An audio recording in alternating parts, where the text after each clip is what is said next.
Hello friends, welcome to learn computer GSCTI GS computer training institute के आज के इस ऑनलाइन ट्यूटोरियल में आज हम आपको बताएंगे कि गेटवे ऑफ टैली में अब हम शॉर्टकट की का यूज़ कैसे करेंगे और कैसे जानेंगे कि किस किस चीज़ का या किस टास्क का या किस एक्शन का कौन सा शॉर्टकट की है।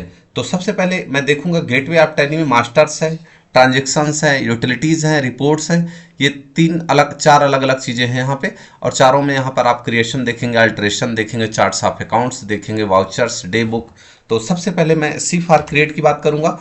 तो यहाँ पर आप देखेंगे कि अकाउंटिंग मास्टर्स है। अकाउंटिंग मास्टर्स के अंदर आप ग्रुप क्रिएट कर सकते हैं, लेजर क्रिएट कर सकते हैं, cost centre, currency, voucher type. और इन्वेंट्री मास्टर के अंतर्गत आप स्टॉक ग्रुप क्रिएट कर सकते हैं, stock category, stock item, units, godowns. और पेरोल में आप employ group, employees, unit work, attendance, pay heads, payroll vouchers. और स्टेशनरी में आप GST registration, GST classification, TDS और टीसीएस। स्टेशनरी में आप company GST details, TDS, TCS, PAN या सीआईएन डिटेल्स को क्या कर सकते हैं, यहाँ पर क्रिएट कर सकते हैं। अगर आप यहाँ पे कुछ और देखना चाहते हैं तो शो मोर पे जाएंगे। शो मोर पे आप देखेंगे कि यहाँ पर ये पूरा डिटेल्स, जैसे क्रेडिट लिमिट्स, किसी में अगर आपको क्रेडिट लिमिट्स लगाना है, इसकी पहले हम बात कर चुके हैं, वाउचर टाइप्स की बात कर चुके हैं, सिनारियो की भी बात कर चुके हैं, बजट्स की बात कर चुके हैं, करेंसी की भी बात कर चुके हैं। हमारी प्लेलिस्ट में इनकी डिटेल्स वीडियो हैं। तो मैं आपको बताना चाहता हूँ कि अगर आप इसमें से कुछ भी क्रिएट करना चाहते हैं, जैसे मान लीजिए आपको स्टॉक ग्रुप क्रिएट करना है, तो आप यहाँ पे क्लिक करेंगे और जो भी आपका स्टॉक ग्रुप है, चाहे वो इलेक्ट्रॉनिक्स है, चाहे वो हार्डवेयर है, चाहे वो फर्नीचर है, चाहे वो होम अप्लायंसेस है, तो जो भी आपका गुड्स का स्टॉक ग्रुप है, आप उसको क्या कर सकते हैं, अंडर प्राइमरी रखकर क्या कर सकते हैं, उसको क्रिएट कर सकते हैं। दूसरा, ए फॉर अल्टर। फर्स्ट आप देखेंगे कि अभी तक इसके पहले आपने जो भी बनाया है, आप उसको क्या कर सकते हैं, अल्टर कर सकते हैं। अल्टर मीन्स बदल सकते हैं। जैसे बैंक ओसीसी है, तो यहाँ पर आप देखेंगे bank OCC loans and liability के हेड में है, ठीक है ना। ये बाय डिफॉल्ट होता है बैंक ओसीसी।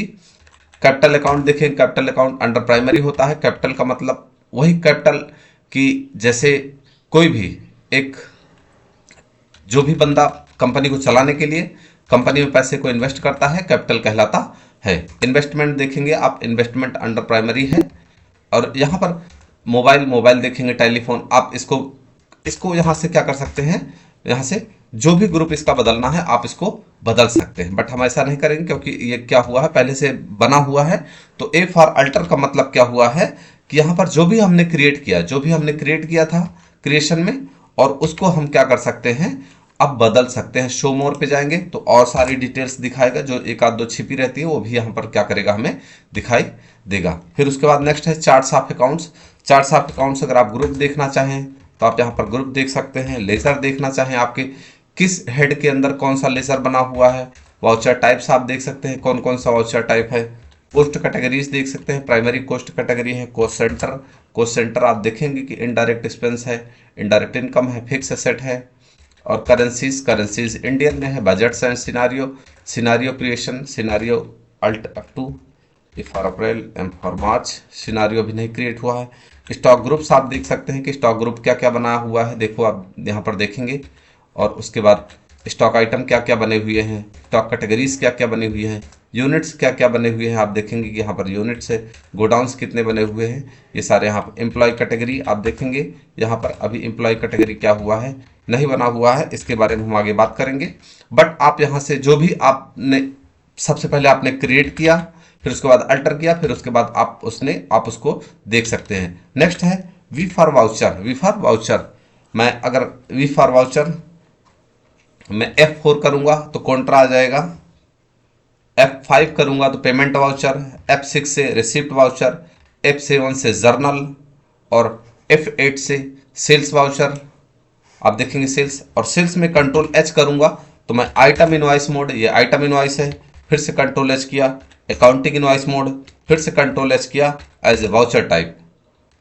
और फिर उसके बाद नेक्स्ट परचेज है, कंट्रोल H किया, आइटम इनवॉइस, फिर कंट्रोल H, अकाउंटिंग इनवॉइस, फिर control H as a voucher. तो इस प्रकार से 3 वाउचर होते हैं। F10 से अदर टाइप ऑफ वाउचर्स,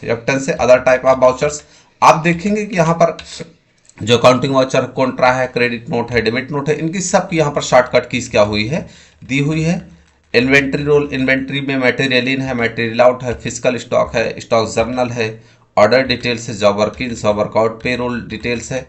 और उसके बाद मैं यहाँ पर शो इन एक्टिव पे जाता हूँ। जो अभी हमारे वाउचर्स क्या हैं, इन एक्टिव हैं। यहाँ पर आप देखेंगे मेमोरेंडम इन एक्टिव है, रिवर्स जर्नल एक्टिव है, डिलीवरी नोट डिलीवरी नोट इन एक्टिव है, और यहाँ पर रिसिप्ट नोट रिजेक्शन है, रिजेक्शन आउट, स्टॉक जर्नल तो ओके है, परचेज ऑर्डर, सेल्स ऑर्डर यहाँ, और ये सारी चीज़ें यहाँ पर क्या है, ये सारे हमारे वाउचर यहाँ पर दिख रहे हैं। हाइड इनएक्टिव को मैं कर देता हूँ, यहाँ पे मैं हाइड कर देता हूँ, मैं बैक आता हूँ, और कंट्रोल एच से भी आपने देखा कि उसका वाउचर का मोड क्या हो जाता है, व्यू मोड चेंज हो जाता है।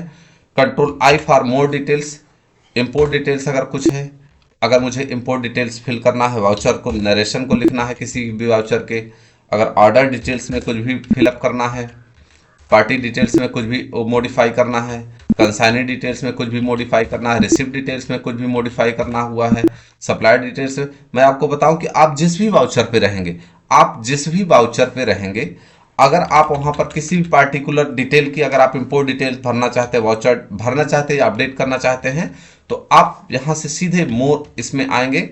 आप जैसे अभी आप परचेज वाउचर परचेज मोड पे हैं, मैं कंट्रोल एच कर दिया इसको, एज आइटम इनवॉइस कर दिया, मैं कंट्रोल आई कर लेता हूँ, कंट्रोल आई। यहाँ पर अगर मुझे जीएसटी रजिस्ट्रेशन को फिलअप करना है, तो आप यहाँ पर क्या कर सकते हैं, उसको देख सकते हैं, control H, item invoice, control I करेंगे। अगर मुझे ऑर्डर डिटेल्स फिलअप करना है, तो मैं यहाँ से क्या कर सकता हूँ, इसको फिल कर सकता हूँ। नेक्स्ट है कंट्रोल ओ, मोर रिपोर्ट्स, जीएसटी टैक्स एनालिसिस, अभी इस पर कुछ भी एंट्री नहीं है। कंट्रोल ओ, फिर से कंट्रोल ओ किया, टीडीएस टैक्स एनालिसिस करना है, स्टॉक क्वेरी देखना है, तो आप यहाँ पर स्टॉक क्वेरी देख सकते हैं। मैं अल्ट F2 कर देता हूँ, मैं रिपोर्ट चेक करता हूँ एक पूरे साल की, ठीक है ना। अब यहाँ पर आप देखेंगे कि हमने क्या हुआ है, परचेज में अभी यहाँ सिर्फ और सिर्फ यहाँ पे सेल दिखा रहा है, परचेज नहीं दिख रहा है। गोडाउन अभी 50 पीस है, 30 20 50, टोटल 50 पीस है जो हमने सेल किया हुआ है। Alt F2, F April M for March किया हुआ है।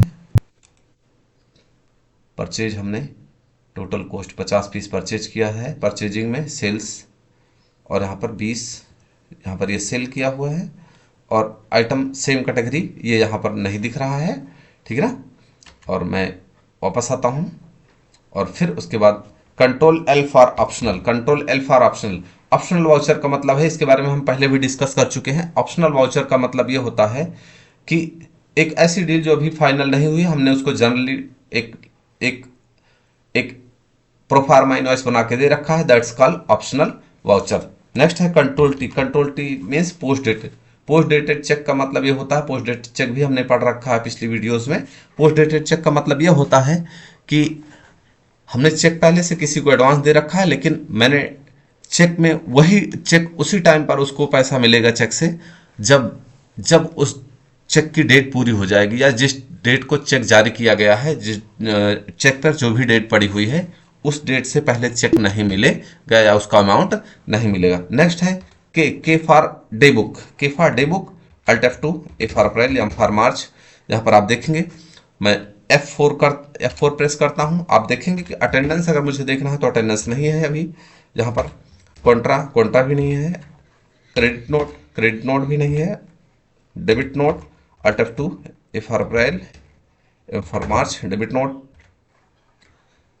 जर्नल। जिस भी वाउचर को आप देखना है, अगर मुझे रिसिप्ट को देखना है तो आप देखेंगे यहाँ पर रिसिप्ट है, फिर से F4 प्रेस किया मैंने।